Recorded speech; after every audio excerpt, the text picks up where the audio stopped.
Hello and welcome to Flashback. It's me, RGT, and as always, I am joined by the gaming guru, the knowledge meister, the man with 3,000 games and nowhere to play them. It is the legend himself, George. How are you, George? Some of that's true, some of that's not true. I'm doing well. That bit is true. I say I'm doing well. It's a typical thing a podcaster's going to say, isn't it? But yeah, I'm doing good. I, as always, am excited to rip into this episode because I live in nostalgia. Good. Yeah, so this is episode 8. How are you? Flashback. I'm very good. Thank you very much. Very well. Yeah, thank you very much. Yes, You're I'm looking very well. You look young. You look handsome. I don't feel young and I don't feel handsome, but it's very kind of you to say. Everyone who's listening right now is young and handsome. Definitely. Here to find out about some very antique time in video games. Yeah, this is a bit of a leap back, this one. And like I say, this is episode 8. And this is July 1993. I remember it, son. I was there. Yeah. So, yeah, this is the early 90s here. And it was interesting putting this show together. It's always tougher the further you go back to get the info, get the bits and pieces. So I tend to use proper media on this, get the magazines out and have a look through and see what the time was. The news on this week is of the era and absolutely fantastic. Can I go first and third, please? I have done it, so you go first and third, because I knew you'd... That first one, I gave you a sneak peek off air, and you were like, please, can I read that? Third one's just as good. They're brilliant. They are brilliant, and of an era. But yes, so this is July 1993. If this is your first time to Flashback, we will be going through what we would have been playing in this era. Like we said, we've got 3 news stories of the time from the journalists or magazines or online, whatever era we're in, whatever the best news to come from. And then we finish up with what we would have hoped and been playing with Stingray's Boot. But yeah, let's get into what we would have been playing in July 1993. So there's some interesting games here. Some games here I knew, some games I'd like to play, some games I have played. But yeah, this takes you down memory lane here. I'm gonna sit down, cowboy. GN's coming in hot, right? So I'm going to sit down. You had an Amiga? Did you have Space Hulk? Because I want to get into the round with you about that. The thing is, I cannot remember the Space Hulk game, but I swear I had Space Hulk. So it'd be interesting if you rock my memory on that. Right. Well, I'm going to come at you from this angle. I didn't have Space Hulk. I wanted Space Hulk. I coveted Space Hulk. Now, what I had in the board game sphere was Hero Quest. Mm-hmm. And I love Hero Quest to this day. I've still got my original set. Admittedly, I bought another set to cannibalise to make it up. But the other board game on the horizon in the UK was Hero Quest. I do believe it also got an American release. It's like a simplified D&D, basically. Now, I played on the Atari ST Hero Quest, the game. It basically meant that I didn't have to moan at my mum and dad to set this elaborate board game up, and my mum pretended to be the dungeon master while me and my dad rolled sixes to see where we got to. As I say, over here, I think they're released by MB Games in conjunction with Warhammer or Games Workshop. Space Hulk is exactly that. I think it was a board game version of Space Marines versus Tyranids. And it plays out, I think, in like a tactical RPG style, so isometric with the squares from memory. And did you have the arrows you moved up to move did your it? Or characters? did this game... Because I've got a Space Hulk game on Vita where it's a first-person shooter that's in a similar style to like Corporation on the Mega Drive or those early Dungeon Master games, where it's a small screen where you kind of walk forward. Either which way, both of those games, the board games, are very much in my wheelhouse. Like I say, I was more of a Hero Quest guy, which was sort of isometric. It always reminded me of the game. You must have had this on Amiga because I think everybody had this in the 16-bit home computers. Did you ever have a game called Cadaver? Oh, was that like a dungeon crawler? It was an isometric style dungeon crawler, and you were like a small kind of hooded figure. Yeah. Always gave me kind of, in the modern sphere, kind of Lumo vibes in a way. Yes, yes, I do believe I had that. I don't think I had a legitimate copy. I think it was on a floppy with the label Oh, over. right. See, I had a legit copy of Hero Quest because it was a smaller box. It wasn't one of the big box releases, the one I had anyway, and Mm, it had the artwork from the board game on the front. And then in a disc, and the manual looked a little bit like the instruction manual from the game as well. So there's some mm. cool nods for whatever time that was, but admittedly, Space Hulk and Space Marines were for the bigger, cooler boys. They were kind of into that ecosystem as well.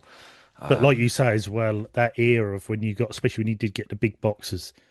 I mean, there was just something about getting that big box Amiga game, and Oh, sometimes when they had the extras in, like a cloth map, and you would sometimes have your security disc to make sure that was copyrighted, yeah, and the code wheel and yeah, all go that sort of around. drivel. Yeah, I think I might have put it on our Discord a few years ago, but I've got a I've got I think it's a Spectrum game I've got, which has got that on for some reason, even as cassette tape, and you've got a little card with all the letters on in the Mm. insert, and then you've got a pair of red glasses you have to put on to pick the letters out to type in to get the game to play. I can't remember what game it is, and I was just The like, copy wow. protection in those days was quite advanced in the fact that you would need to find letter 7 of word 5 on page 9 of the manual and all that sort of stuff.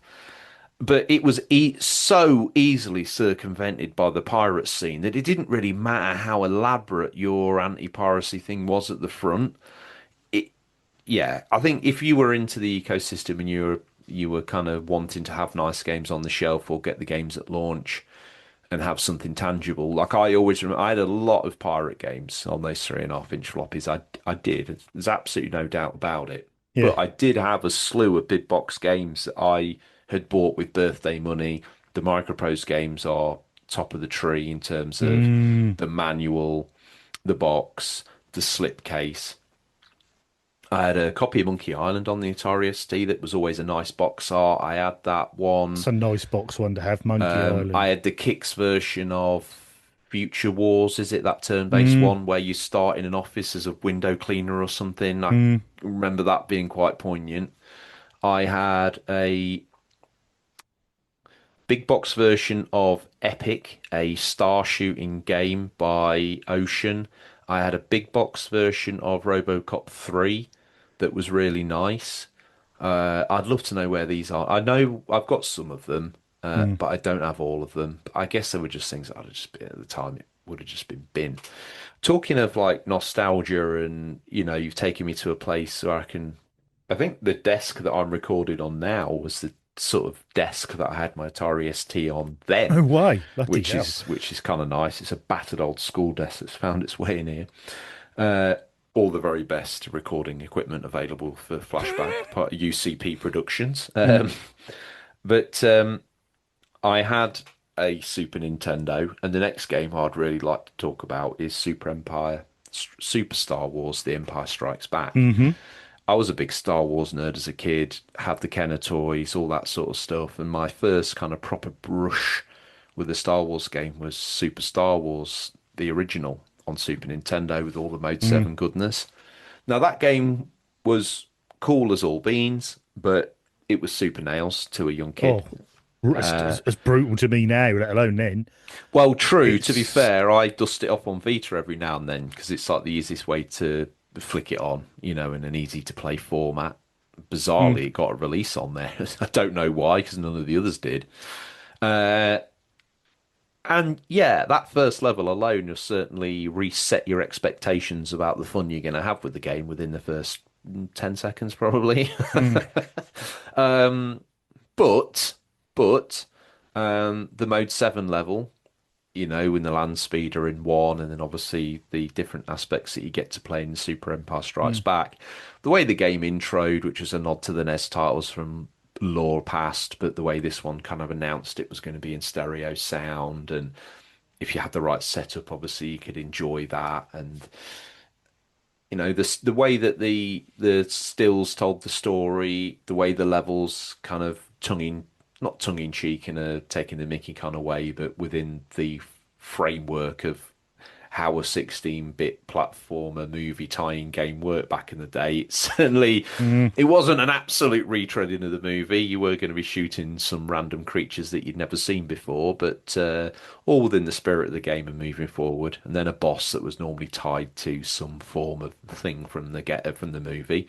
But yeah, I remember that really well. I remember feeling quite proud of having the full trilogy up on the shelf in the SNES Yeah. boxes. I And mean, I remember these as well. I mean, I've got two of them now, I think. But the weird thing is, technically, the games aren't that good. They're the hitboxes on them is very random. They're tough as mm, nails. But I always remember them fondly, and I think it's because we were into sort of Star Wars. I mean, you were obviously into Star Wars more than me at the time, but Star Wars was a cool thing to be involved in and enjoy. And this was a yes, way of. This is sort of one of them that was more aimed at our age group at the right time on the systems we were playing, rather than big boy first person shooters on PCs that the older totally. teenagers were doing. This was about where we were. So we had a Star Wars game, and you had the characters, and that had a similar intro, and it took you in. That was the closest we could get to being in Star Wars, The even only though other, yeah, they are brutal. They're tough. They're they tough are games. brutal. The only other skew of that I kind of played in and around this era slightly before was X-Wing versus TIE Fighter, and then the TIE Fighter spin-off game that came with it. Mm, I didn't own those. I didn't have a machine that I could play them on, but I had a friend who played them. So in terms of like resetting expectations for Star Wars games, I think this was that moment. Either they started it over there and these guys carried it on. These guys had to put something out on a, I say it and I mean it with all the best will in the world, basically a kid's toy. So there mm, was going to have to be some sort of compromise on how it mm. presented itself and how the gameplay worked. And Yeah. that's the Super Empire Strikes Back or the Super Star Wars series. But yeah, I love it, the different characters. I think it nods nicely to the lore. I think the sprite work in it alone is a thing of joy. Well, it's a good looking game for the era. That is, we'll give them that. That was a very good looking I game. think I've talked about either this on Flashy B or the main show, the unofficial controller podcast, of course. But I remember getting a Games Master magazine.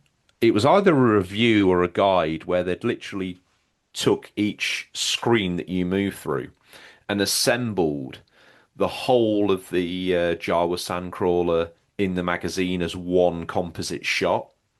Mm, And it looks great. And you can comp some of their other levels. Like one of the other level that they comped, I think, and this was for a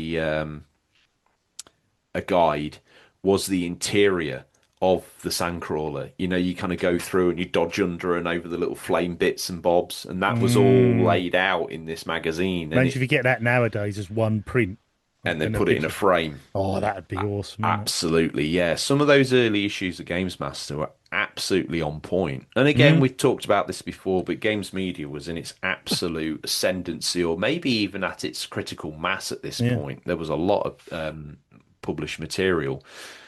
Do you want to? Is there anything on here you want to? Because I could go Well, I'm gonna, quite I'm gonna, hard on this list, friend, if I'm yeah. not careful. I'm gonna jump onto this as one of me hidden gems over on the Unofficial Troller podcast, Oh, as I call it, the mothership. This is well, we know it as zombies. It's also Zombies Ain't My Neighbors in the States.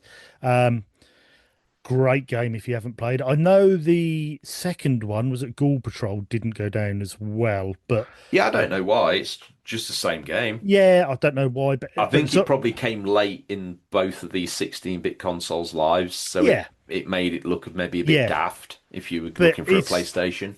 it's a very cool. If you haven't heard of it before, it was on the 16-bit consoles. It's literally like almost like a Halloween game. With a This mad 50s B movie aesthetic, which is Yeah, what really zings to me. yeah, this mad scientist is infected and all the dead are coming back to life, but you've got people living their lives in the swimming pool, you've got kids about, and you go along with your water pistol and your cool 3D shades on. You're the cool kid and you're going around rescuing people, shooting these zombies. You have to find keys to open doors to get the next level. Very good game. If you play it multiplayer, it's a great fun Really game. good. It gives me Really, really. multiplayer. It always give me Toe Jam and Earl vibes. It's just got that real nice, steady sort of smooch through the script, Yeah, and you smooth have to through the work screen. together and Yeah, really good, and very real playable today. nice sprite work on trampolines, even on Mega Drive and bits and bobs. Brilliant. It's got some cool stuff going on. Yeah, great music. I've I bought the SNES with my own pocket money copy. It was one of my prized possessions because it was made by LucasArts, so Mm. it fit next to the Super Star Wars Oh, trilogy kids, really yeah, nicely on the yeah, shelf. yeah. So I was like, oh, I've got to get all the LucasArts games to get. I was weird then. I'm weird now. There's no excuses for it. I know there's not. But this game, you slap it in your Super Nintendo, you slap it in your Mega Drive. I think aesthetically they both have aspects that I enjoy. Um, on both systems. I'll be honest with you. I think they look different, but they play the same, and they look they look the same, but they just look slightly different in places. But nothing to really, depending on what side of the camp you're on, you'll be completely happy. And yeah, there's some that opening level alone where you're walking around the gardens with the swimming pools and there's people in like flamingo sort of hoops from memory, and then the second level, I think you're walking around a shopping mall, etc. And yeah, there's a lot of good stuff. It's a supermarket, I think maybe. There's a lot of really cool stuff going on. Sprite work. It's a fun game to play. I think if you've got younger gamers in the family as well, like this game is not too intimidating. You've got time within the game to make choices. It's not overly No, oppressive. and I think there's this little window at the moment where younger gamers will probably fit in well with this, being with so many games of pixel art nowadays.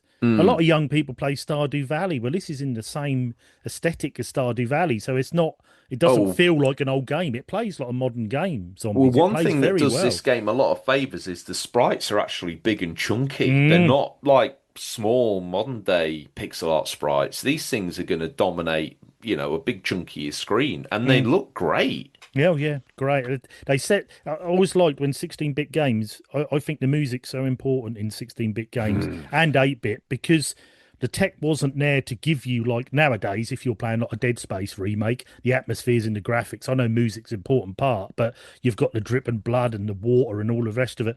Didn't have it in them days, so the music had to be equally as good. So if you got them gems of 16-bit games, like you say, this was a 50s B movie aesthetic. They got Yeah. the music right, they got the ghouls and the ghosts and the zombies and everything linked into this experience, and they absolutely nailed it with zombies. Mate, Such a great game. the opening screen with the name, whichever version you've got on whichever platform, with the red and black swirlies and the start of the game, and then the transitions between that. I'm gonna go out there and say it's all for a 16-bit game, it's almost doing the equivalent of Persona-like transitions with between, Yeah. it's a slick product for its time Oh, that definitely. maybe doesn't get the kudos it deserves for what it's doing. It was up Mm, against some, tough competition back in the day. yeah. But I think cream rises to the top, and Zombies Ate My Neighbors is definitely the cream of the 16-bit generation. There's two or three games, I mean, two in particular that I always look back to that really set the tone and got you into the game. One of the first games I'd ever known to do that. One of them was Super Metroid.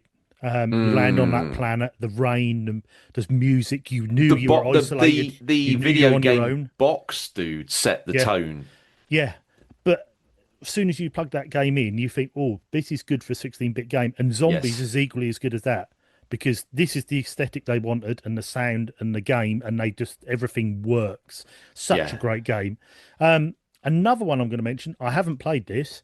Um, I've always wanted to, but it has rapidly gone up in price, and that is Battletoads v Double Dragon. Oh, I've played Double yes. Dragon, the first game I ever completed on the Spectrum. I've played Battletoads, especially how hard it is for them bloody bike levels you have to jump.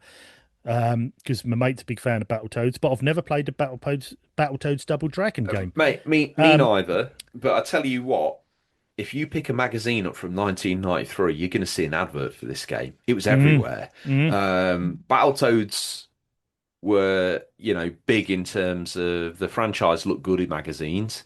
And this mm. was a crossover I never saw coming as a kid. Yeah, it's weird. You almost right. beat 'em up rivals, and it just seems strange that they went together, and it's just like, what? How are Battletoads in Double Dragon's world? But I've never played it. I don't know what the game's like. I mean, Super Nintendo, you're looking probably 150 quid for this game nowadays, Oh, boxed, but really? yes, expensive game. Um, Ugh. yeah, yes. Should be 50p, really, shouldn't it? Well, that's the same with Nintendo. You'd probably pick it up 50 quid for a cartridge, but you have to add the other £100 on for the cardboard. But You do. but yeah, I've always been intrigued. If you are listening and you've played this, let us know. Questions at unofficialcontrollerpodcast.com, or jump onto the Unofficial Controller Podcast Discord, or Instagram or Twitter, anything like that. Let us know if you played this. Let us know what you think of it. Is it worth picking up, especially at that price nowadays? But it's always that interest and crossover. We had a few of these in the era where they sort of joined forces, and yeah, that's one I've always fancied. But anything else on there for you, George? Yes, please, sir. I would like to talk about a couple of titles. One, very briefly, which is Yoshi's Safari, which is the add-on for the Super Scope. Probably the only game really Nintendo made that you could use it Oh, for. because it was. Yeah, yeah, yeah, Yeah, yeah. and you basically rode around on Yoshi's back on like fixed platforms, shooting at gates and your generic Super Mario baddies. Terry Blow had this. I managed to talk him into putting it on one time. I think he was maybe a little bit embarrassed about it because Terry was very cool.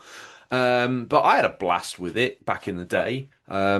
I think it's a fun thing for the Super Scope. If you've got a Super Scope, you need Yoshi's Safari. The packing title that came with it from memory, Super Scope 6 or something it's called, or it's got Yeah, like with this, six little it's a fun bit like the titles on it. Menace I had six on as Yeah, well, didn't it? exactly the same. And Yoshi's Safari is that one game that you can use your scope with that's Nintendo based and have a little bit of fun.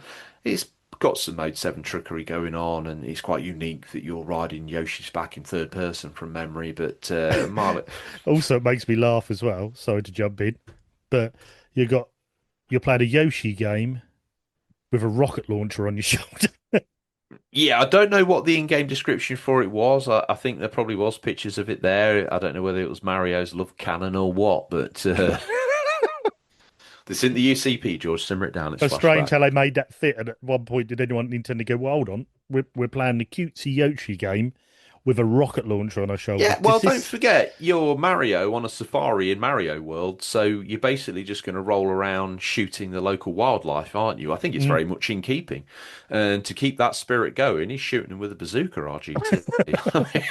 why Fair not? play. I mean, why not? Why not? The other game I wanted to talk about, if I may be so bold and indulge me just for a moment, is Rocket Knight Adventures. A Yeah, really, really, really great pixel art game.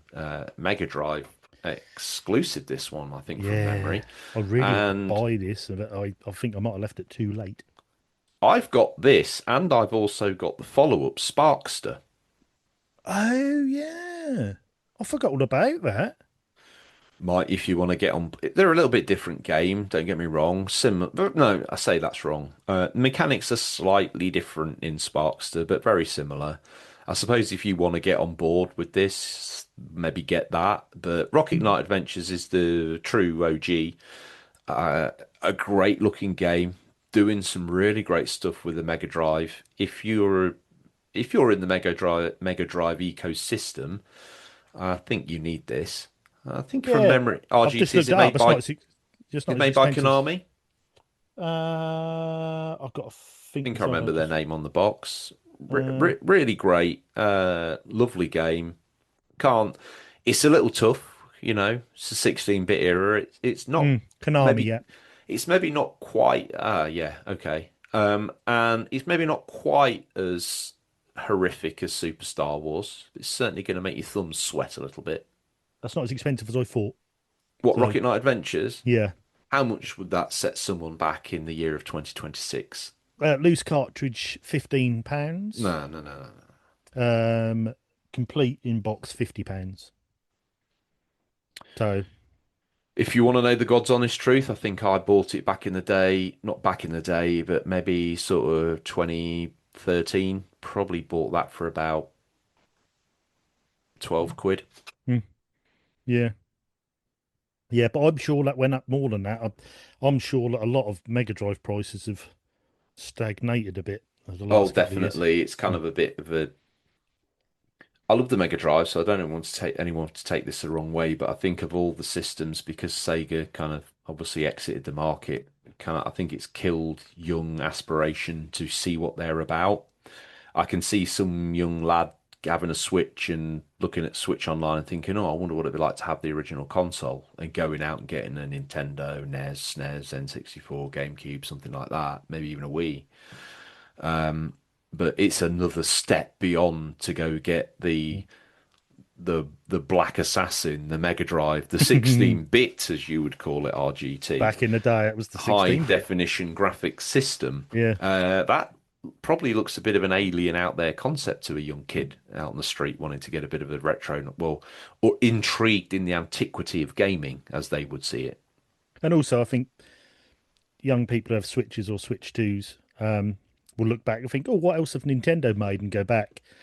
No That's what one's I'm got a saying. say. Yeah, no one's got a say, Gervais, so you're not going to look them up. So No, it's, so the nostalgia for the Sega system is fueled by people like you and I and the other people that had Mega Drives or aspired to have Mega Drives, I guess, is probably another fuel of nostalgia, wanting to have the things you couldn't have. mm, We're the only people that would be interested in buying those games. very true. Um, Shame. Another one that intrigues me, because I've never played this either, but I've always wanted to. Final Fight 2. Now I have what I think is the best version of Final Fight, which is the Mega CD version. Mm. Um, Well, the arcade would be the perfect version, well, wouldn't it? yeah, but I mean for home ports, because I think the Super Nintendo one didn't have multiplayer, did it? It was single player only. No, no, it didn't. And do you know what? The Mega CD version is the place to play it. Don't get Mm. me wrong, but I think if you've got a Super Nintendo and Final Fight, probably don't have friends around that often. You, You'd feel happy enough. yeah, still a good port of that game, but I've never played Final Fight 2, and when doing the research, I didn't even realise there was a Final Fight 3 as well on the Super Nintendo. I've never played either of those. Got me sort of going down a bit of a hole, working all these out and where they were from and bits and pieces. I thought, might have to pick those up. But yeah, I just because I had Final Fight and a Mega CD, I just assumed, I did remember hearing about Final Fight 2, and I know obviously Final Fights was supposed to be the walk and beat 'em up of Street Fighter, but obviously changed the name. Yes. Like, I mean, there's still a bit of that font in there, isn't there, on the Final Fight games, but great fun beat 'em ups. If you like beat 'em ups, you like Streets of Rage games like that, and you haven't played Final Fight, definitely I think what play the stood game. Final Fight apart from, like, I prefer Streets of Rage, and technically you could say Streets of Mm, Rage is a copy of Final Fight, but yeah. Streets of Rage has a more cohesive, feels like a more cohesive structure. I know a lot of it's nailed on and bits and bobs, but it feels, I don't know what it is about it, whether it's the camera angle, maybe it's the slightly smaller sprites. I was going to say in the defense of Final Fight, the sprite work is big and it looks good.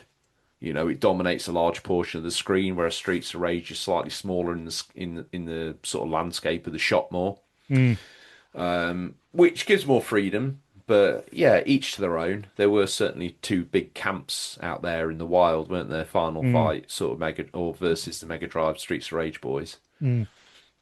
So yeah, And also, yeah, I don't think I'll be getting Final Fight 2 or 3. They're why not? a little bit pricey, young George, a little bit pricey. What price are they in 2026, dear Lord? If you wanted a mint boxed CIB Final Fight 2, you will be looking over £400. Um, if Hmm. you want Final Fight 3, uh, let's see what a mint one is. That's over £300. You're looking 160 for cartridges only each. So I'll stick with my Final Fight CD, I think. Yeah, have you finished that? I have finished that, but Oh, that then you need was two, don't you? that was a long time ago I finished that. So I think it's long enough ago for me to forget, so I can play it again and pretend Oh, I'm right, playing two. okay. Yeah. Um, is there anything else on there for you, George, or should we Not move for on? me, mate. Yeah, there's No, a couple of curios, but I don't have any personal experience with them. A little bit no. like Space Hulk. I looked at some of these games on the shelf in the shops at the time, Yeah. with jealous, envious eyes. But yeah, didn't pick them up. I do obviously Goof Troop, maybe just well, yeah, Goof Troop. just for the fact that the cartoon was banging. I do remember this on Super Nintendo, I think, from memory. This would be about the right time. Yeah, There was just something fun about that cartoon. It translated quite well into video game from the stills I remember looking at and kind of fawning over. But I was kind of at that age where I probably shouldn't have been watching Goof Troop with the sort of ferocity that I watched it, and certainly wouldn't be able to navigate the kudos destroyer of having Goof Troop up on the shelf of my Super Nintendo games. Talking earlier how I curated them with the LucasArts thing and bigger boy games and Goof Troop. exhaust heat and Goof Troop. Like, whoa, hang on a minute. No. Yeah, turn the box around the other way. Um, Trying to yeah, think of the games I had on my shelf now. I had Secret of Mana. At some point or other, I've had these games on Super Nintendo boxed. Maybe not Mario All Stars because it was a pack in, but Secret of Mana. I think I had Pilot Wings. I had Donkey Kong Country 1. I had that Super Star Wars trilogy. I had Exhaust Heat. I this is had. quite impressive for your age at the time. These games were 60, 70 bucks a pop. That's impressive. I used to have like one or two at a time, then I trade had and it. I sell to made. get the next game. I shoveled chicken poo for £7 a weekend. Hmm. 10 weeks later, one could buy a game. Couple in that with a little bit of pocket money. Couple that in with a little bit of vouchy there for birthday or whatever, because you're never too far away from a. I'm lucky enough to have a birthday right in the middle of the year, which means by the time Christmas rolls round, it's game on. Hmm. It's You game know, on. I love stories like this. Thinking of you doing that awful job for £7 for a weekend to get the games. That is dedication Did I to your say I hobby. had some of them were second hand, don't get me wrong. A lot of the stuff that I was buying was pre-owned. So Hmm. I'd probably get a couple of weekends in my pocket and go into town with 14 quid and come back with a ratty copy of Uni Rally or something. Don't get me wrong, it wasn't that glorious. I had Mario Kart, definitely. I had FIFA, the first FIFA, Hmm. 1000% I had that. I used some birthday money to go into Woolworths and get myself a copy of Jurassic Park on the Super Nintendo. Hmm. I think I might have had Wolfenstein, which wasn't that great on there. You And had a I, few. I mean, that's a good little collection for your oh, and the age. last game I bought with my first proper wage as a grown-up at 16 for the Super Nintendo was Yoshi's Safari, 70 bucks. No, Oof. sorry, no, Island. Yoshi's Island, Yeah. Super Mario World 2, the Baby Mario one. Mm. Um, yeah, yes, I had that. And as a 16-year-old, that screaming baby absolutely did my nut in. The rest of your money went on cider in Farmerton Village. Uh, yeah, cider, cipher for something, I don't know. And aspirations of a PlayStation 1, I think. Yeah. Well, I'll give a few honorable mentions that also was out at this time. There was Disney's DuckTales 2, Yeah, Manic Mansion. Manic Mansion, the Day of the Tentacle. There Yeah, was Bubble Bobble Part 2, that NHL Stanley Cup. Some good games here. that Freddy Farkas Frontier Pharmacist. I remember Yeah. that in magazines. Mm, Samurai Showdown. yeah. Shining Force. We had Shinobi 3, Return of the Ninja Master. Yes. And to tell you what, I don't know whether it's the PAL release, probably not, but Saturday Night Slam Masters, the Mega Mm, Drive kind of beat 'em up, phased around the pro wrestling scene, mm. which I always wanted back in the day and as an adult, but have never actually summoned up the cojones to grab it. I should think it's probably quite a pricey title now because I don't imagine many people would have bought that back in the day. So Mm, I'd imagine Saturday Night Slam Masters is probably north of 60 quid, probably mm. knocking on maybe over 100, I don't know. Yeah, maybe Um, nowadays. but yeah, there's my journey. Mm.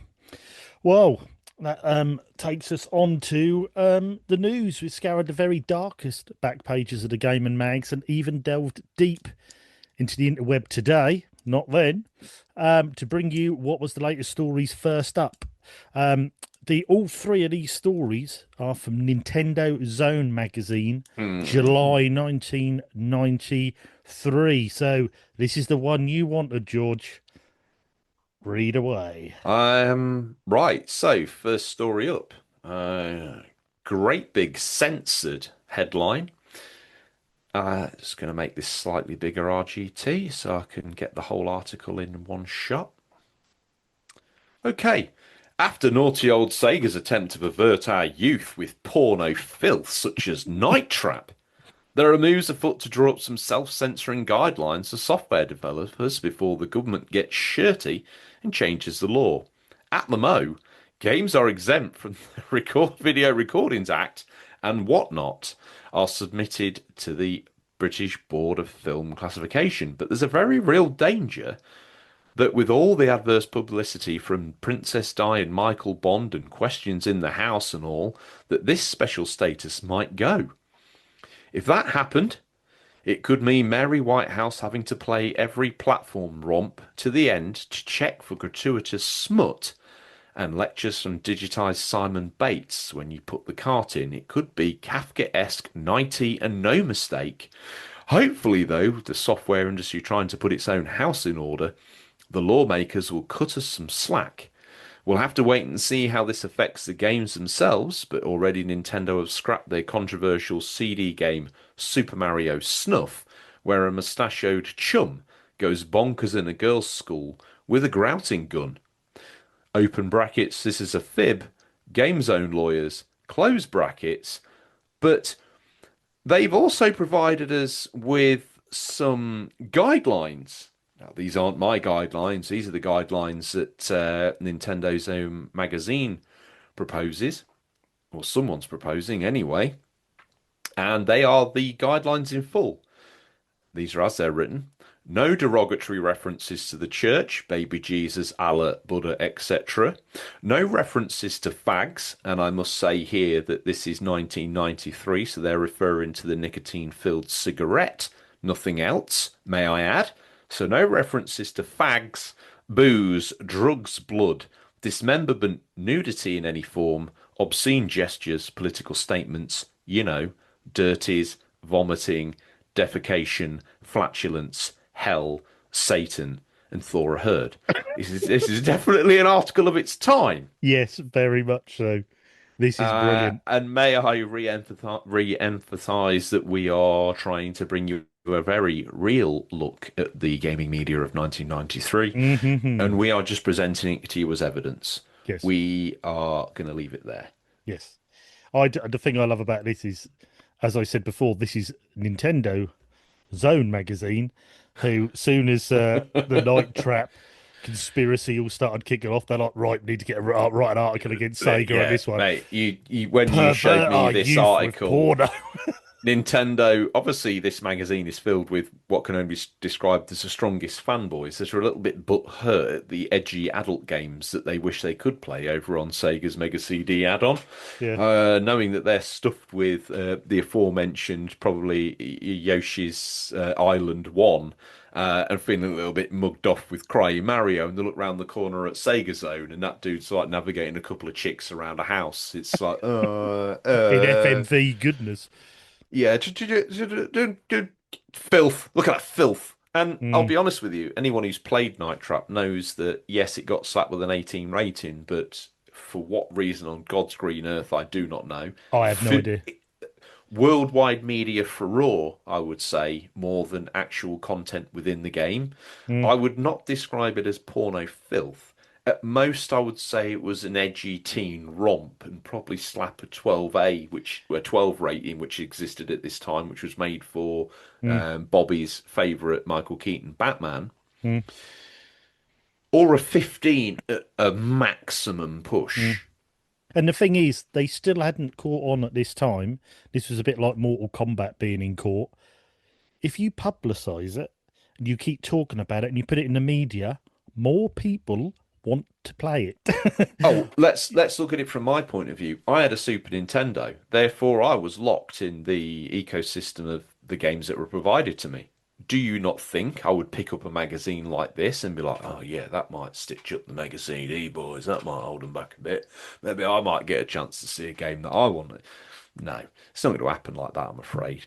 But it was, I mean, they're preaching to their audience. Obviously, there's a few people that are a bit sort of edged out by that. I very much doubt the way this article's written that they aren't pressing their tongue firmly in their cheek because what comes for one end of the business comes for the other end of the business. Mm, So yeah, and some of the way they've written this, it's definitely not to be taken seriously. Although this is how magazines were in 1993, even when they were making a serious point. Let's not forget these were probably six formers mm. equivalent, right?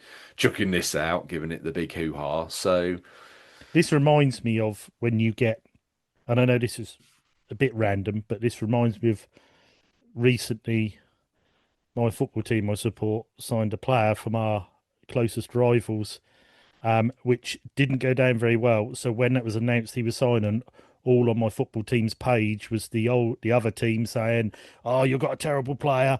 I hope he breaks his leg, and I hope all this, and I hope all that." And then there was just one of my fans just put underneath, "You wouldn't be that triggered if he was rubbish," and that's a bit like this. You wouldn't be triggered writing an article if you thought it was porno filth and no one should be playing it. It's more that you're triggered because you think, why haven't we got that on our system?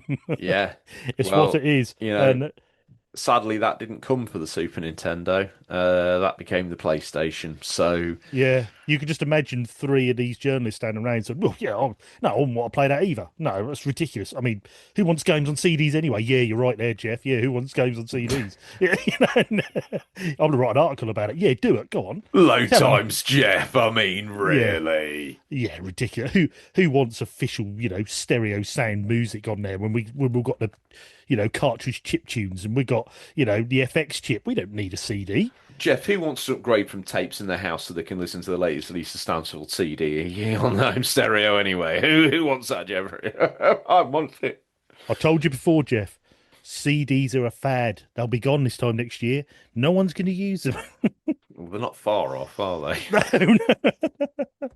but no, that is a brilliant story. That is so of the time.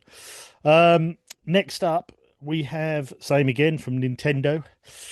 Can we Zone just go magazine. back to that actually? Because Yeah. we're missing an open goal here. Like the zeitgeist of the video nasties was in its full effect here. The reference to Mary Whitehouse, the sort of furore of Mortal Kombat, and some of the other games that are yet to come out or are around at this era that were really sort of grabbing headlines, sort of terrifying and demonizing children. Doom, as an example, those sorts of things. There Mm, was a genuine media, whether it was generated for advertising or not, but there was definitely a lot of column inches and TV killjoy, people like that. Mortal Kombat made my son, worship the devil or some drivel like that. It was everywhere, wasn't mm. it? We know that a similar kind of furore is better remembered being attached to like the original launch of Dungeons and Dragons game in the United Oh States. God, yeah, they said it was But devil worshipping and everything, yeah, didn't but a similar kind of furore definitely kicked up about our beloved hobby in the mid 90s or the early 90s off the back of the blood and gore and ever increasing realistic aesthetic of the games. they? Mm. And also the way the companies went, where Sega thought, right, let's go, we're going to have the blood, we're going to have the edginess. Yeah, And then Nintendo said, no, no, no, no, we're not having that. We're going to try and stay the right side of the tracks. And it's just the different paths. And at the end of the day, they were completely. still neck and neck, weren't they? Really, what they were doing, they were still neck and neck with Yeah, who I was. think obviously in that moment, Nintendo doubled down on the family safety and even obviously caused Mortal Kombat to have to re-engineer the game so it was green blood instead of red blood, etc. But by the time it very quickly fired up and then very quickly faded down because even Nintendo allowed Mortal Kombat to come full full gore pretty much Mm, to Super Nintendo, which you could argue at that point which is a better version. I think that Street cred says the Mega Drive version, but reality says the mm, Super Nintendo. But yeah. what's this next bit of news, hero? I'll put this one in because this is so of the time. And that took me back. This took me Oh back. God! Um, this was by, well, that's a company called future shooter, cloven for screen warriors. So the article's called Street Cred Threads. And it says here at Game Zone, there are two schools of thought as to what you should wear when playing games. Andy favours going butt naked, but for a stocking mask, a pound of goose fat, and a pair of boil in the bag Daymark thermal tangas, while everyone else enjoys the cosy comfort of a pair of cords and an old woolly pulley. Apparently, though, we're all One or the behind. other only. Yeah, we're all behind the times. Future Shooter is a new range of threads designed with game players in mind and billed as clothing for screen warriors. Imagine the advert, clothing for screen warriors. I Um, mean, um, Look at this bloke. There's a picture on there. He is sat on a Saturday night round his nan's house, random, playing Tiny Toons, and yet he still looks like a complete ninja. And you will too. Future Shooter are planning on a whole range of other hip garments, probably that beanie hat or the eye patch, maybe a twin set. But but at the moment, they're just flogging the long and short sleeve t-shirts. We've got four of each to give away to fashion conscious readers. All you have to do is send us a postcard marked Mr. Byright is God. Tell us why your image needs to get funky, and we'll pick the best eight. Get to it, screen warriors. I mean, this is. I know I always say a window looking back and a little snippet of time. This is a snippet of time you've where got to look what this is though, because even though this is like what looks like an editorial, some sort of promo, I mean, no disrespect to the artwork, but it certainly looks like, some 15 to 18-year-old kid's got a bit of money behind him because that drawing of that character there, it's not exactly the best, is it? I wouldn't call it no, it's like professional. my first graffiti artist, isn't it? It's It is a bit. It's edgy. It's obviously been inspired a little bit like by manga or anime of some kind, and he's got a nice looking logo. He's obviously somehow got in touch. Maybe it's an older, maybe a 20-year-old or something or whatever, and he's got in touch with this magazine and said, "Look, here's a promo. Give these away." No way of getting in contact with Future Shooter to find a way to order these things organically, though, if you happen to not win one. Quite where they're advertising this shtick at, I don't know. It's very much of the time, but it also feels to me like the magazine's not taking this promo too seriously either. Whether it's like the editor's son's decided he's going to bring out a clothing range on his gap year from uni. Um, it's got that feel to it, hasn't it? yeah, yes, it has, yeah. Um, and also it makes me laugh. They're just moaning about Sega's porno filth, and they start the article by saying Andy favours going butt naked just for a stocking mask and a pound of goose fat and a pair of Which boil in the. is, And you're like, whoa, hold on, you yeah, but just then I think you need to reframe your viewpoint on the original story. It seems to me like maybe they aren't, maybe you could read that as though they aren't that bothered about the fact that Night Trap's porno filth, and they're saying it's hilarious either way. Mm.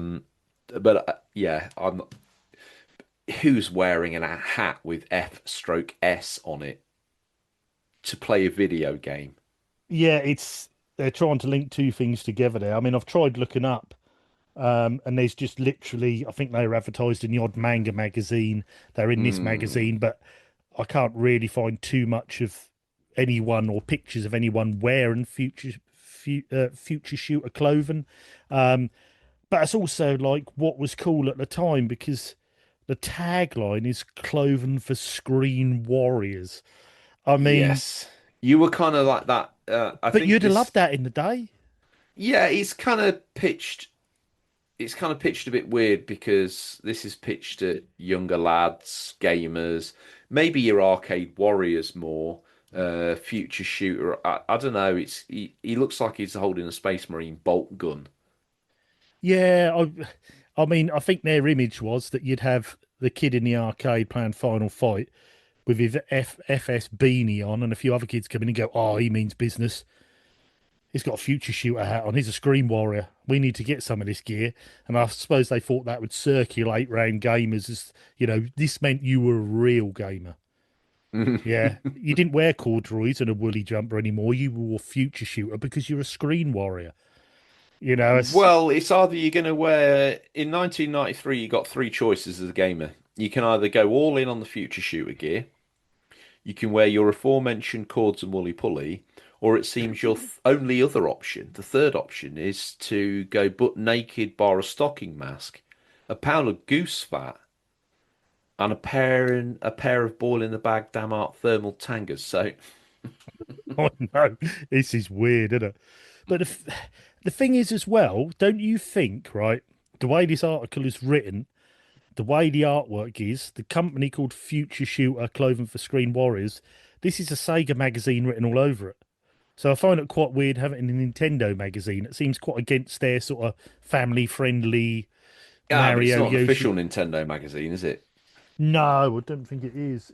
And it It's feels to me like it's part of a wider magazine entity that probably because you've got your Game Zone lawyers, whereas the magazine is mm, Nintendo Zone. So is yeah. there a wider Game Zone publishing house that has Sega Zone, Nintendo Zone, whatever I think there zone? was, wasn't there? I think there was a Yeah, few of the I think zones, there yeah. was. So that's Yeah, probably why this article's probably the same, apart from the editor's name change, I expect.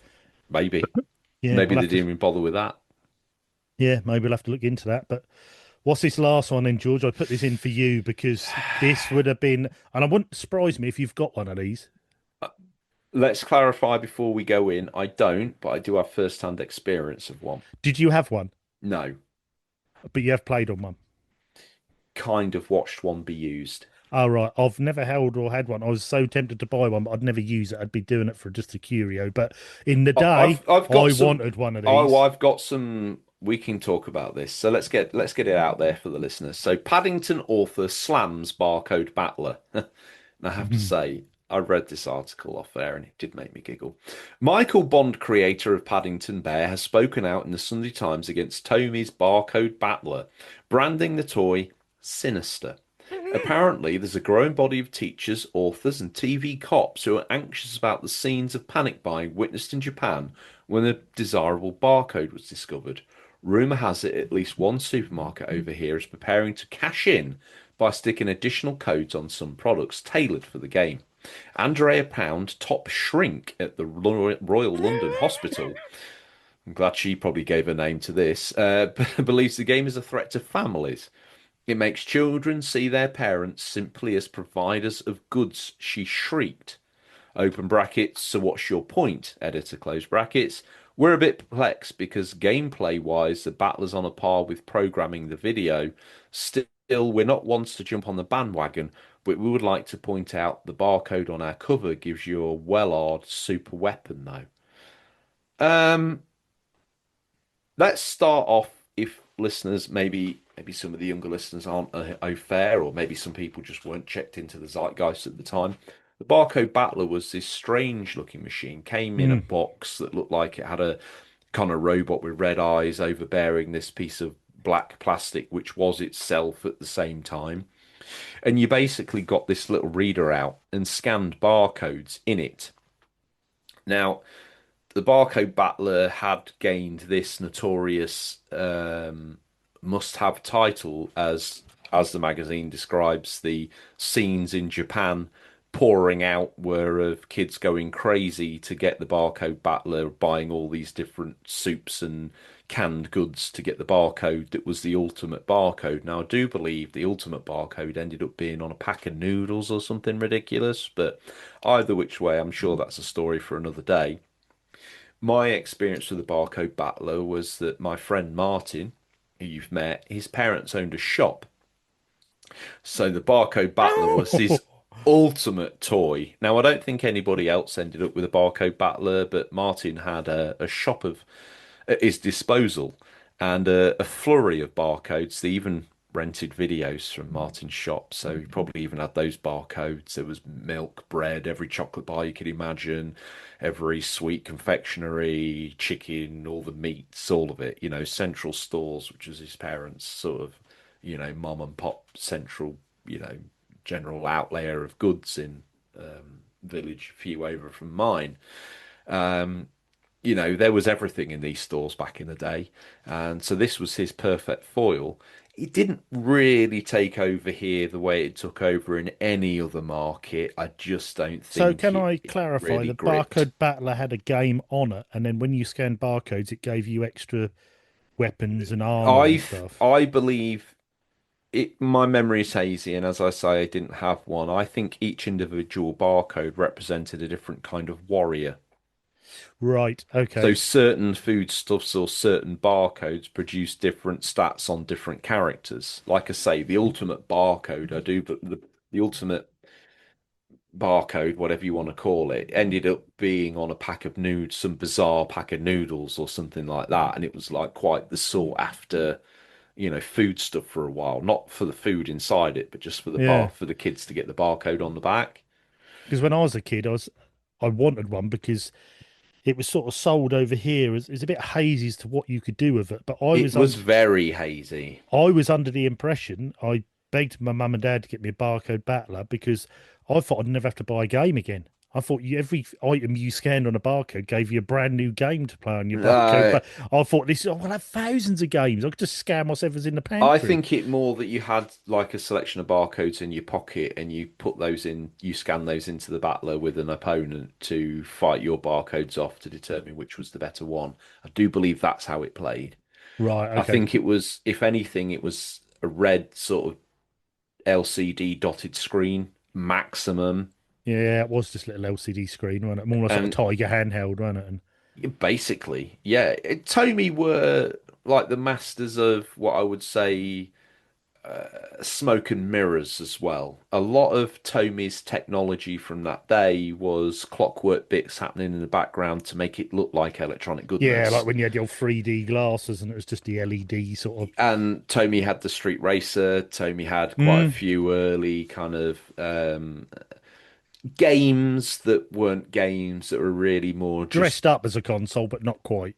yeah, more a toy. Mm, That you're right. They had the 3D glasses that were all the rage. Not the glasses, the little diamond-shaped things that you wore on the neck, around your neck. That was a yeah, Tomy Visiontron or something. yeah, I had a few sort of Tomy. Didn't Tomy make the water puzzle games as well? yeah. I had a Tomy pinball machine as well. Yeah. So and that underneath that was a lot of trickery going on. It Yeah, wasn't as electronic as you just thought. firing a silver marble up into a thing that sounded like you're Yeah. smashing the back out And of you were turning flippers and things it. that Yeah, made it seem more technical. But behind the scenes, it was very, very, very, very rudimentary, really. But yeah, it gave us that kind of kick we wanted at a price point that was affordable in the home. And Tommy, they were there. They were on the white hot edge of certainly technological toys, which were a kind of curio of the time. We were kind of sat in a world where computers and technology was ever advancing, but it wasn't that powerful. And as a kid, you wanted to have something that felt powerful or cutting edge in your hand. And Tomy's trickery and packaging things up in a different way certainly made you feel like you had your fingers in the hooks of the future. But even as a kid, you knew with these Tomy things that you were a bit mugged off. yeah. And I We've all mean, got nostalgia for that little racing game where you with steering wheel and it looks like a Porsche. And I got yeah, I one had for that. my kids, and my cousin had it. But ultimately, you just were steering. The technology was nothing. You were steering a backlit car on a Yeah, on a slider stick like that. between other cars that kind of were on a rotating film. Yeah, It didn't matter if you drove through them. I think it just knocked your speed down a little bit. yeah, So there must have been little cogs associated with the cars on the rotating loop that if your slider interacted with, it would knock your speed down. But there was no, my point is, there was no microprocessing technology happening. It was all cogs and whizzers. The Barcode Battler, I guess, was their first attempt at something mm, that was on the edge. The barcode readers certainly felt like, to a young me anyway, like cool laser mm. technology. So for them to package that into was So you say, expensive, but the thicker end of a toy price, yeah. almost impulse money. When you talked about little Tommy Porsche, I remember when I had mine, I used to play with it all the time. So I loved cars. I was sort of think I was driving, and I remember actually going round to the front of it in the headlights when it was driving and putting my ear on it because I thought for some reason I'd be able to hear an engine, and it sounded like a Oh, cuckoo clock then hitting the hour. You could hear it going, all the cogs and everything go, yes. and it would kill batteries, destroyed batteries. Well, it took a 9 volt, one of the big 9 volt Yeah. chunkers, Mm. and it took 3 or 4 Type C's as well, I think, from memory. This thing was a beast. Yeah, my mum, my mum used to limit RGT's game time on it because they couldn't afford the batteries. So I used to Tell a be allowed. lie, I think it was just a Type C's, but it was certainly chunky. There was a low. I remember there was a whole line of them. There was a whole line of them, I remember when I and put it in the loft, I made sure I took all the batteries out because when I got it, it was non-working because batteries had leaked, and I had to do some jiggery pokery, take it apart. And then yeah, when I opened up that Tomy Racer, oh my God, I was like, oh, that's when I realised. That's when I started because I was collecting toys at the time, and I had a few Tomy gizmos, and that's when I started to put two and two together about the clockwork shenanigans that's mm, inside the smoke and mirrors because I lifted that off, and it was like you were looking into a Swiss watch. I was like, I really hope that part of this isn't broken and we're just talking about like this yeah, battery box feed because if something in this is done, I'm done. yeah. Because and also it's like plastic cogs as well. Where are you going to get a plastic cog from? You I know, had a, it's s- I had a similar issue trying to repair a Teddy Ruxpin. only on this show does that work.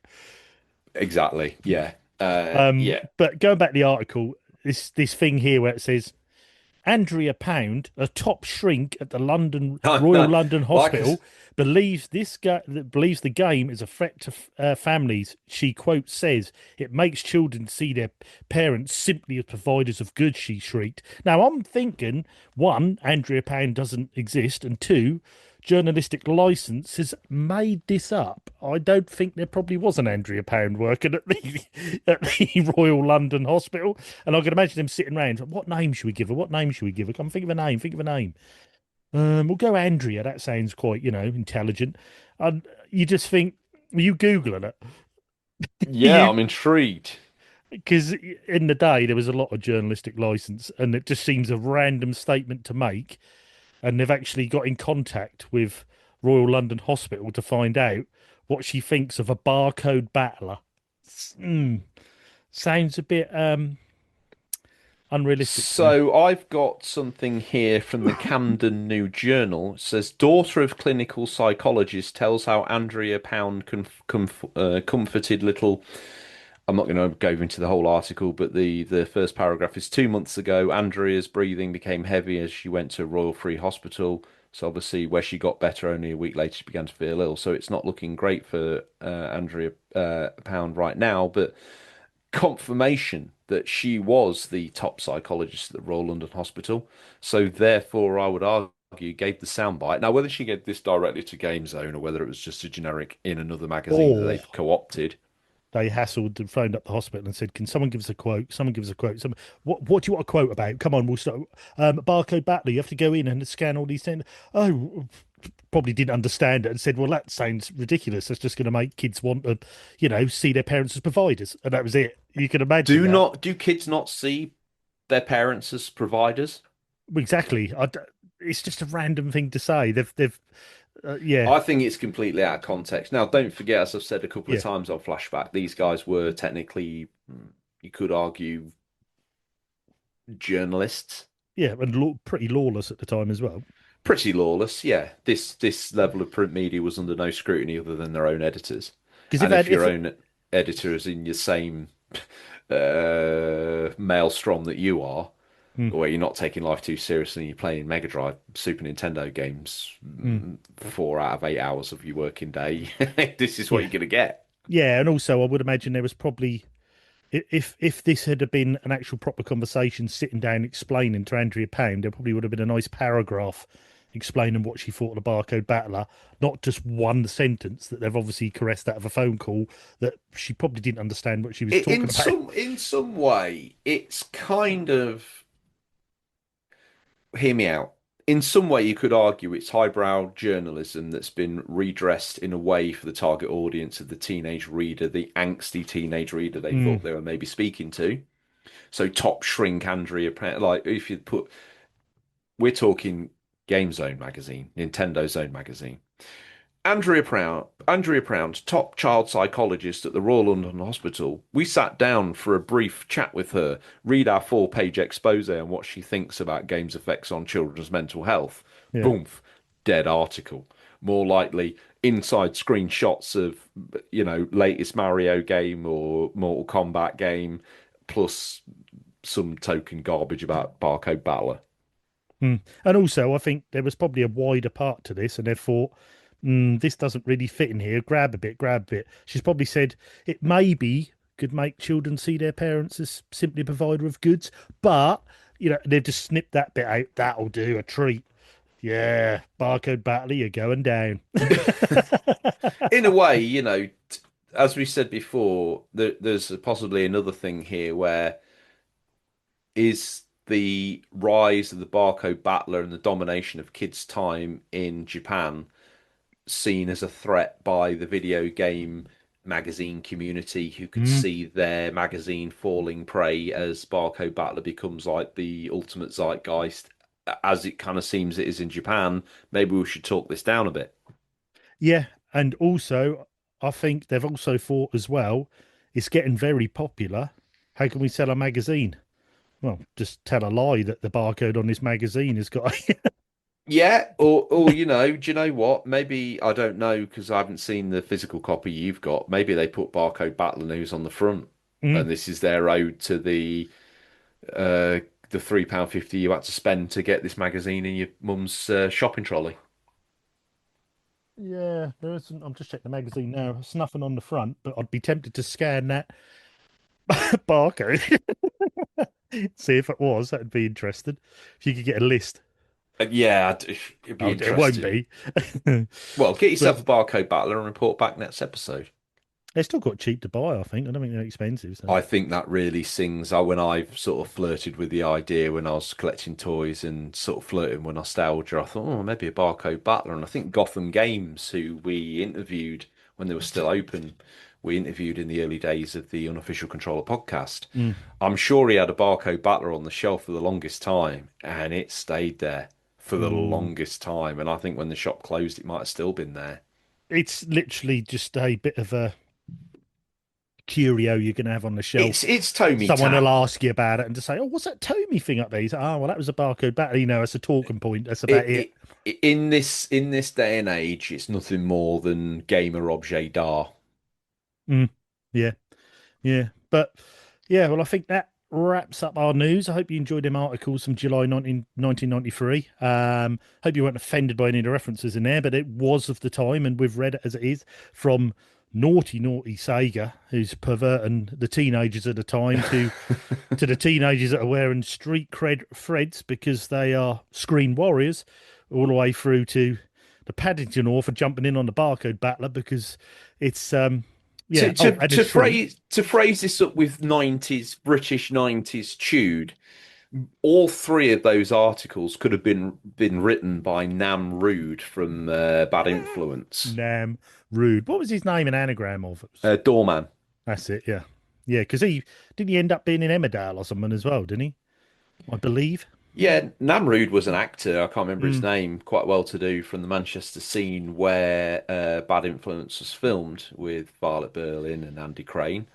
I used to love that bit, waiting to see if there was any cheats for any of my games. Yeah, imagine being the kid watching that with an Atari ST though, RGT.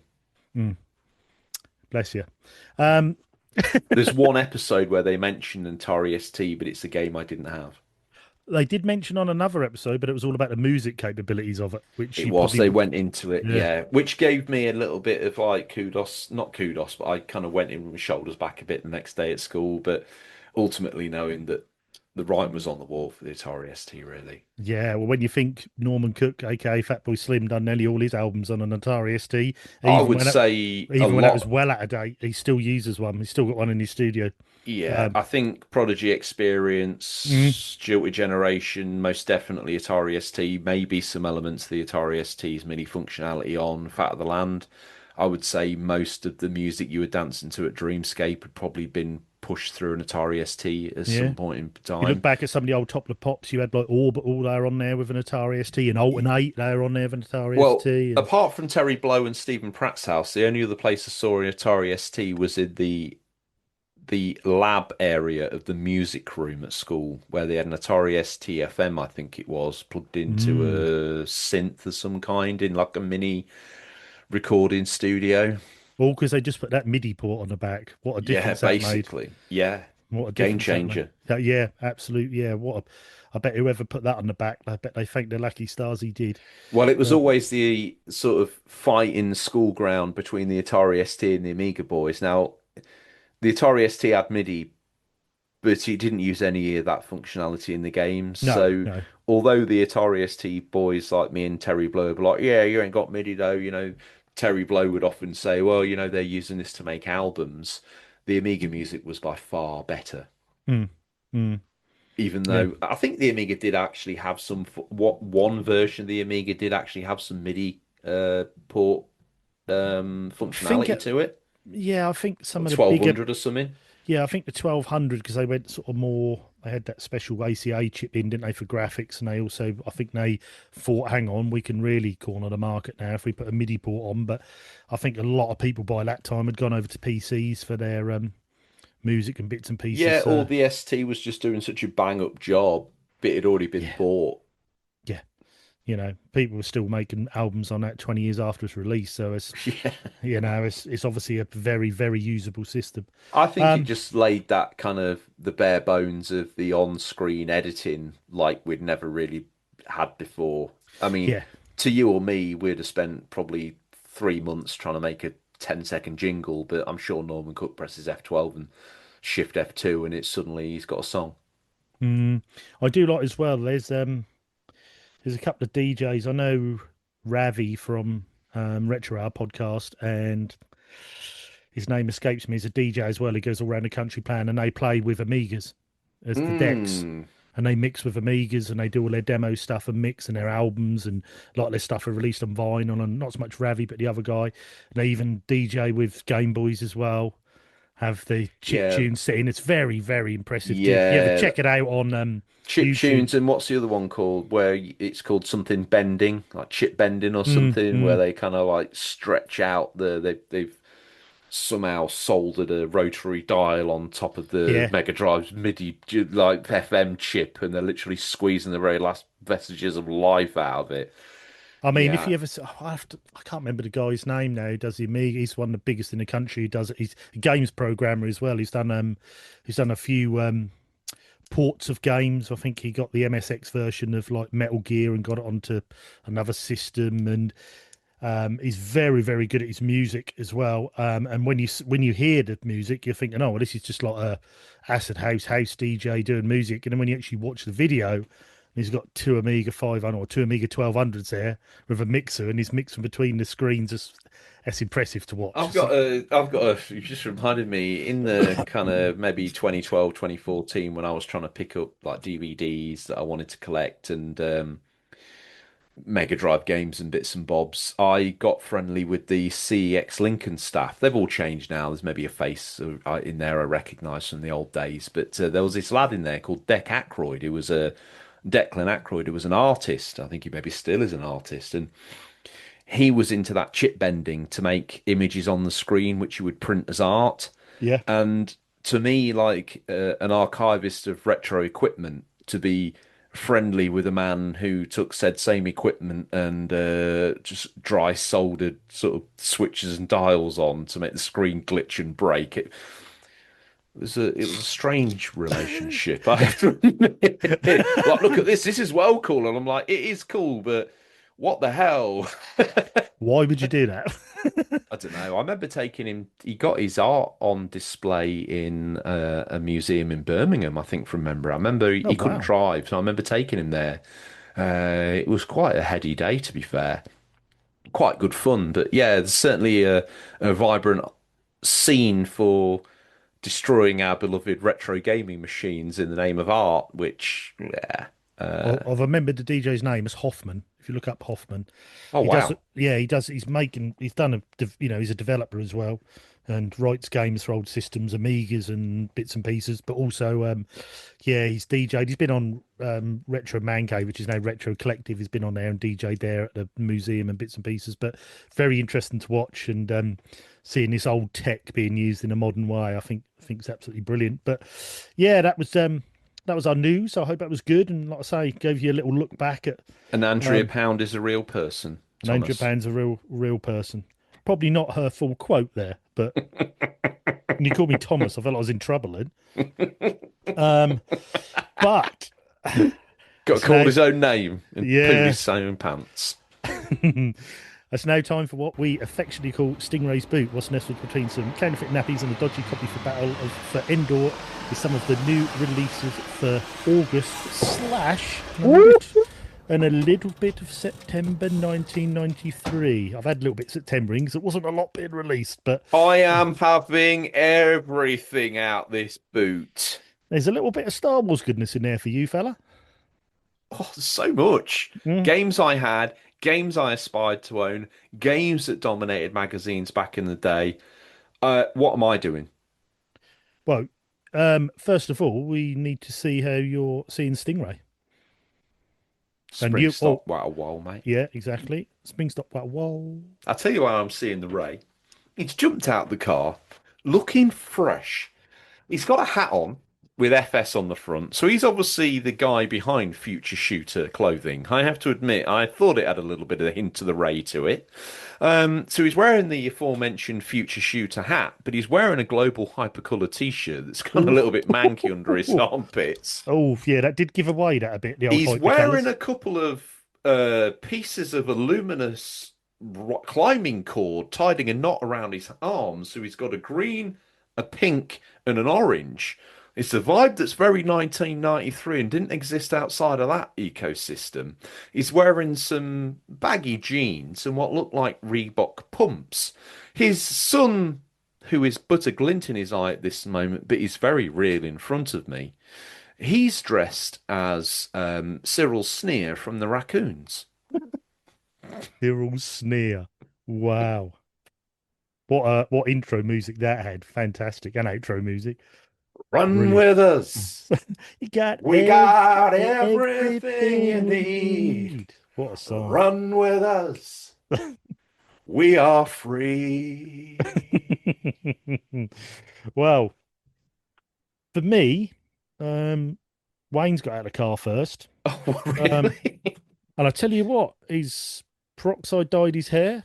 He's got Whoa. he's got a flat top. He's got 3D glasses on. He's got a water pistol.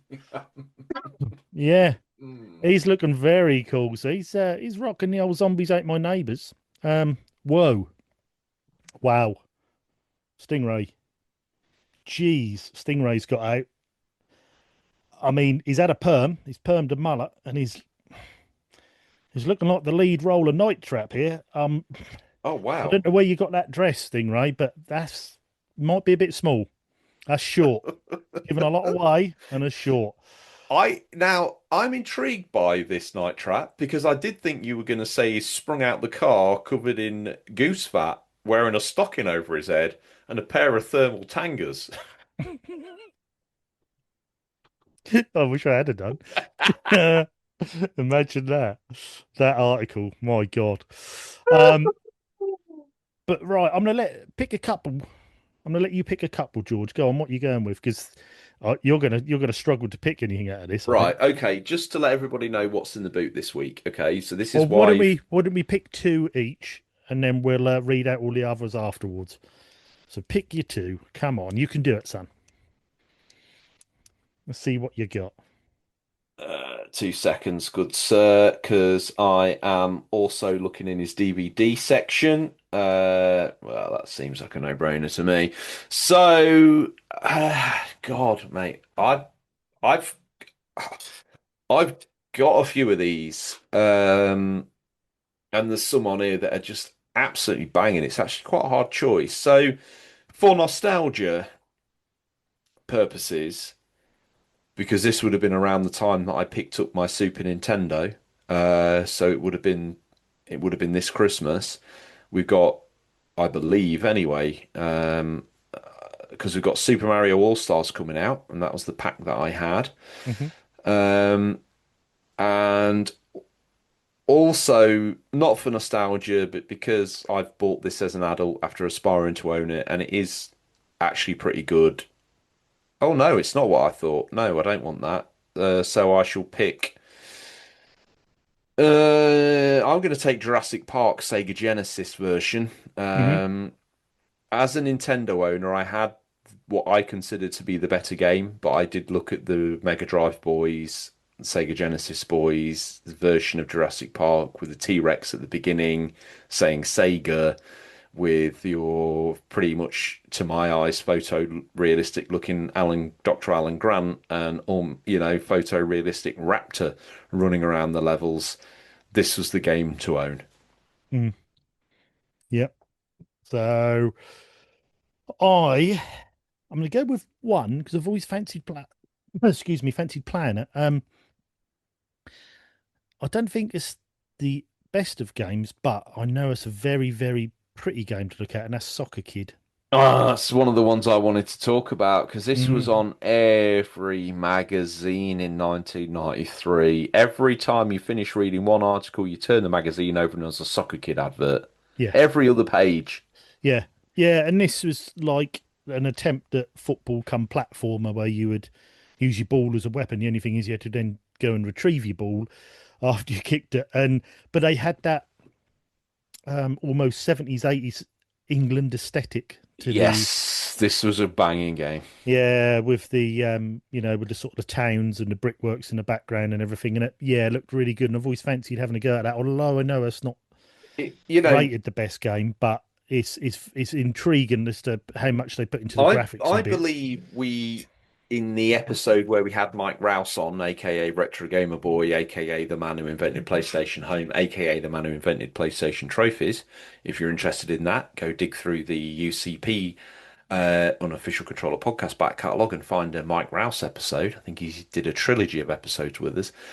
But Soccer Kid is one that me and him, I think, talked about at the time, and he enjoyed it. I think he was talking about it from an ant stream point of view. He mentioned the same aesthetic that you mentioned, um, and I think it reminds me for very similar reasons of the comic relief game Sleepwalker. Mm, yeah, yeah, that especially that aesthetic. Yes, very much so. A lot of games had similar art styles, even if they weren't technically from the same house. Mm. And the other one I'm going to pick, um, Rock and Roll Racing. Where's that on here? Because I had that. Yeah, I've got Because that here's some now. games that I forgot I had. Rock and Roll Racing. I Which at definitely one point I will say went very expensive and is did it. now it yeah and that was even before COVID and lockdown. It went to 150 £200 boxed, and it's Oof. now yeah, but it's dropped right off now. I think it's like £50 boxed, and you can pick it up 20 quid for a cartridge. Great game, I had great that on game. Super Nintendo. I bought it on a family holiday to the Isle of Wight and had to look at it for 6 weeks until I got home, was able to put it in the machine. That was painful. Oh, That was painful. I've that never is read a yeah. box so many times for an I bet you're not off isometric by racer. heart. When I finally put it in and heard the SNES version of Bad to the Bone, you knew you're onto something special. That music was great.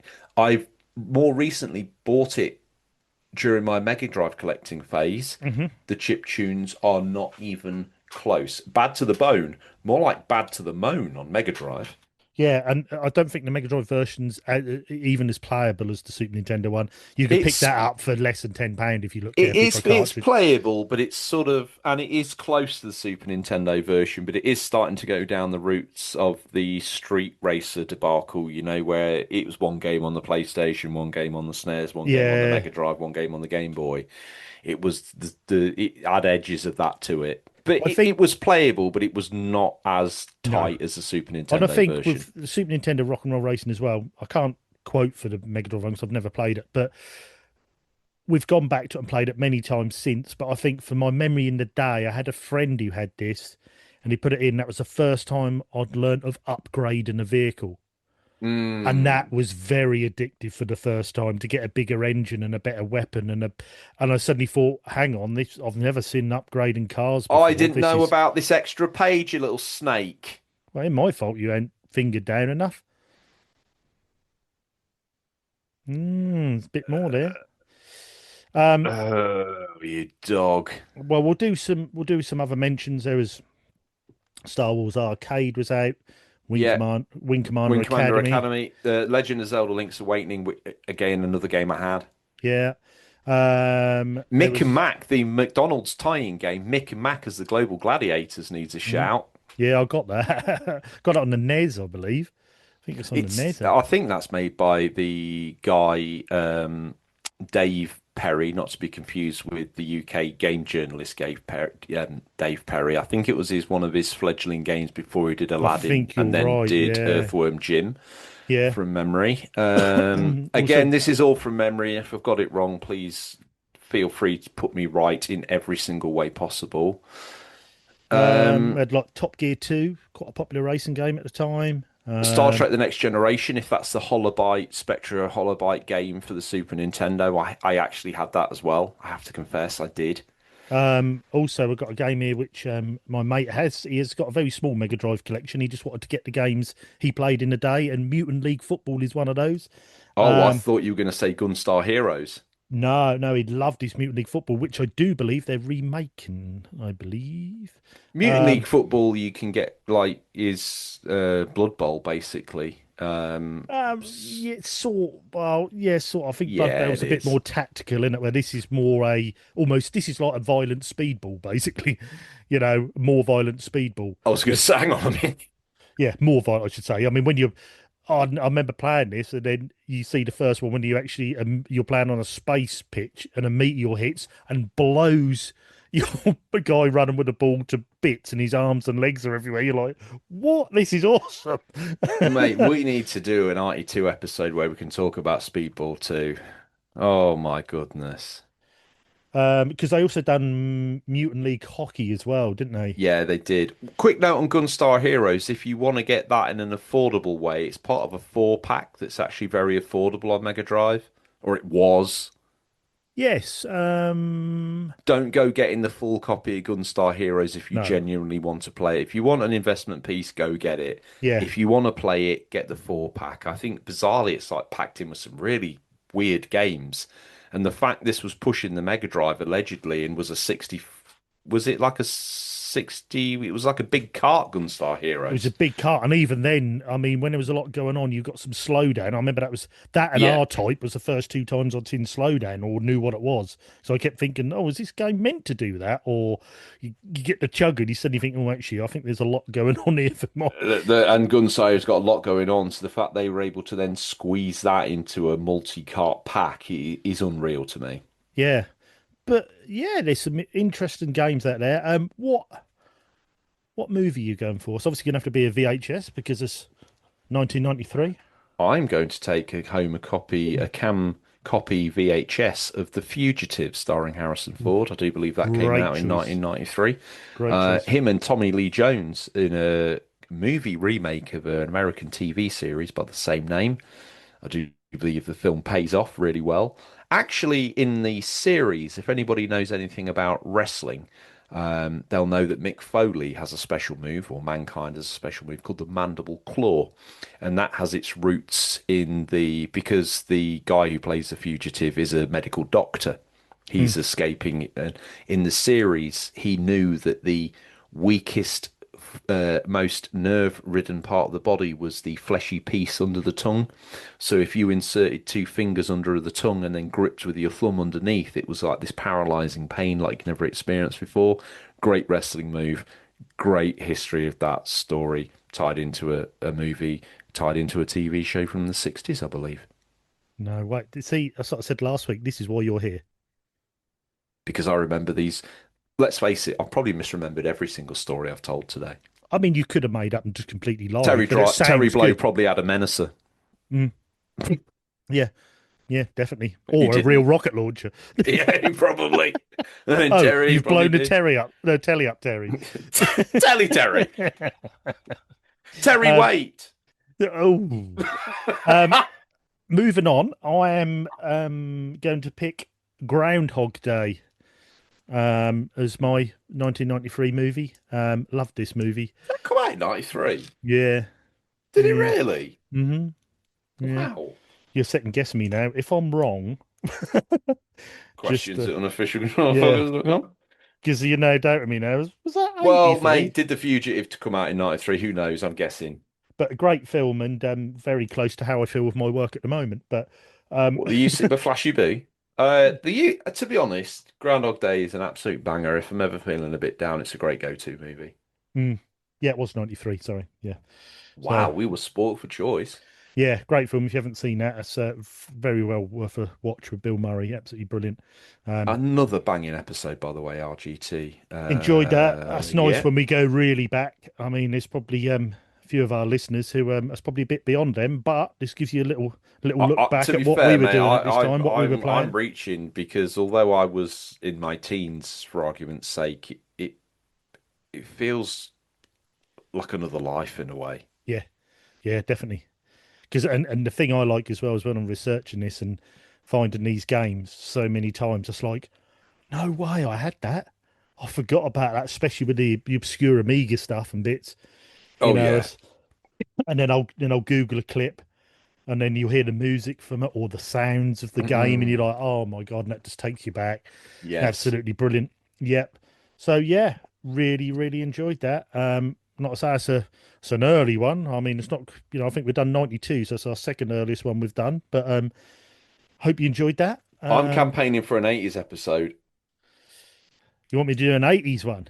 I can Mm. do. I've got the material to do an 80s one. What would you theme it round? What are we talking? Spectrum. Spectrum C64. Um, It's a deep cut, that is. yeah, BBC Micro. Yeah, Crash magazine. I mean, there'll be some interesting articles in those. But if you want an 80s one, let us know. If you're with George, want me to do an 80s one. I'm Um, nervous now. I'm like, oh wait, I had a Vic 20 prior to the Atari ST, so I had family members with other gaming machines, but my uncle had a Grandstand 5 Fox F7, which I ended up inheriting, but that's not a game. That's a little bit mm, more LCD wizardry. I or LED wizardry. Yeah, I might be struggling there. well, But I want to go there because I still think I think it's important for what we're there's doing, lots and to discuss, and I think that I would have been in and around staring aspiringly at the tape carousels. I would be, if I remember the game of like How to Be a Complete and Utter Bastard or whatever it is, or mm. Rockstar Ate My Hamster, I was cognizant enough to be on the periphery of that stuff that I think that, yeah, I could probably put some words to some drivel that you brought to me anyway. Yeah, we'll have a look. If that's something you think you'd like us to do, let us know in the Discord or questions at unofficialcontrollerpodcast.com. Let us know. Another thing I'd like to ask you, would you like us to do special, a Pacific show around one theme? The early days of Mm. game and a console, a game series, a developer. Let us know. If there's something you'd like to hear, let us know. Like I say, question at unofficialcontrollerpodcast.com, our Discord or Instagram or X, or contact us on any of those. I'm on there as Retro Gamer Thomas. You And can message me as well. and may I chuck in actually on your previous request, if that is something that appeals those specials, don't think for a moment that because we've covered it on the main show, so we've done obviously the history of the Mega Drive, how it Mm, was put together, blah blah blah. I think we could do a Flashy B rehash, yeah, revisit, and project completely different documentary this time. I yeah, do believe that possible. yeah. If that's something you're interested in, let us know. We can get to work on that. They're big shows to write, but it's something we're passionate about, so we could do. Yeah, and I think that winds us up. July 1993. Thanks for listening. Thanks for downloading. Thanks for all the support we're having. If you are liking the show, if on your podcast provider, give us a like, give us a little comment Yes, on please, YouTube, reviews. We're give us a desperate for sub. those for Flashy Yeah, B, aren't we? yeah, Yeah. we need some reviews. Give us a review, even if it's just a few words to say you're enjoying it and it's good, and that'll give us a little bit more of that, pushing us up the algorithm. Pass us on to your friends. Give us a little plug on Instagram if you could, if you're on there. Give us a little bit in your story or how you enjoyed the show. Yes, Um, please. Yeah, like I say, just thanks to everyone. Keep the listens coming, keep the A little downloads bit more coming. housekeeping, if I may, RGT. I know Yes. you probably want to get dusted off so you can go stare at a 400-year-old games magazine, but Oh, just yes. want to just want to. Thing is, I'm not joking. No. I just want to check in with everyone that you're finding this show on a Tuesday, and that's working for you. We said you Yeah. wanted to give you some breathing room between the main show and the UCP spin-off, aka Flashy Flashback, as we lovingly call it, Flashy B. Yeah. We want for an abbreviation, RGT. So we're hoping that's giving you the chance to digest both shows fully, Definitely. and then be ready for Flashy B. We could continue this. It seems to be working for the show, doesn't it? RGT. Yeah, it Flashy B spaces it out a gets bit. It gives you a bit to listen to in the middle of the week. yeah, gives And Flashy also, B the chance to shine on its own legs. yes, definitely. And if you're listening to this and you haven't heard of the UCP, that's the Unofficial Controller Podcast, 301 episodes on there. Go and check us out. We've been going a lot of years. There's a great back catalogue there. That's out every Sunday. That gives you a bit more of a modern take, bit of indies, bit of Nintendo, bit of PlayStation, bit of Yeah, and Xbox. if you want a gentle move over, as we mentioned, they could go as a flashback listener and do history of the Dreamcast, Mega Drive, Yep. Game Gear, Game Boy, history of Capcom, Dreamcast. Did we ever do SNES? I don't know, but PS2, I believe. Did you do PS2, Xbox PS1, OG? GameCube. The original Yeah, Xbox was a real highlight. I think that was a banging show. brilliant show. Yeah, All of those yeah, sort of retrospectives for a flashback listener, yeah. perfect fodder. Yeah, some good crossovers there. So yeah, go and check out UCP. And like I say, we've got a very welcoming community on our Alternative Control Discord. would be a good one for a Flashy B listener. Yeah, alternative Uh, control's a good one. yeah, But like I say, if you want, if you're new to this, want to come and check us out, we've got a great community over on Discord, Unofficial Controller Podcast. Come and join in. We've got bits going on there with Challenge Accepted, which is a monthly high score, which at the moment is Blast Corps on the N64. And we've yes, also got a Gen 7 playthrough going, which we change up and vote for between us every few months. great And at the choice this moment, time. yeah, we're doing Sleeping Dogs. There's a lot of people involved. We're playing up to Chapter 10 and all having a chat. Oh, Great fun. what happens if you go past chapter 10? In other words, you've gone past Chapter 10. I never said that. Well, you have, though, haven't you? Yes. Right, we'll speak about this off air. Um, we'll wind the show up now. So, like I say, thanks to everyone. Thanks for listening. And as I always say, flashback, the games you loved, the stories you forgot. Thanks, everyone, and see you later, George. Thanks, everyone. See you, RGT.